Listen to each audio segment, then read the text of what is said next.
ప్రతి ఒక్క ముగ్గురు భారత పౌరుల్లో ఒక భారత పౌరుడికి తన లివర్ అనేది హ్యాండ్ ఇచ్చేస్తుందంట. రీసెంట్గా మన హైదరాబాద్లో యూనివర్సిటీ ఆఫ్ హైదరాబాద్ జరిపిన రీసెర్చ్ ప్రకారం ముగ్గురు భారతీయుల్లో ఒక భారతీయుడికి ఈ లివర్ డిసీజ్ అనేది వాళ్ళు గమనించడం జరిగింది.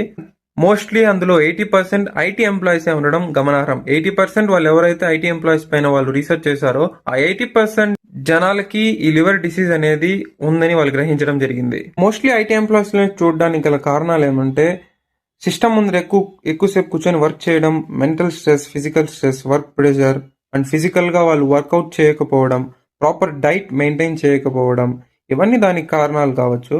దీనికి సొల్యూషన్ ఏమంటారా? బయట ఫుడ్ని కంప్లీట్గా అవాయిడ్ చేయడం, మంచి డైట్ని మెయింటైన్ చేయడం, ఫిజికల్గా ఎక్సర్సైజ్ చేయడం, అలా అంతా చేయడం వల్ల మనం హెల్తీగా మారే ఛాన్సెస్ ఉన్నాయి. అండ్ మన లివర్ని డిటాక్స్ చేసుకోవడం, yearly once complete health checkup చేయించుకోవడం, ఇలా మనం ప్రాపర్ మెయింటెనెన్స్ మన హెల్త్కి మనం తీసుకున్నట్టయితే మనం మళ్ళీ హెల్తీగా మారే ఛాన్సెస్ ఉన్నాయి. మన పెద్దలు చెప్పినట్టుగా ఆరోగ్యమే మహాభాగ్యం, హెల్త్ ఈజ్ వెల్త్. మన దగ్గర ఆరోగ్యం అనేది ఉంటే మనం ఏమన్నా చేయగలం, ఎంత దూరమన్నా వెళ్ళగలం. సో మంచి డైట్ని ఫాలో అవ్వండి. అండ్ అలాగే ఇలాంటి యూస్ఫుల్ వీడియోస్ కోసం మన పేజ్ని కూడా ఫాలో కొట్టండి.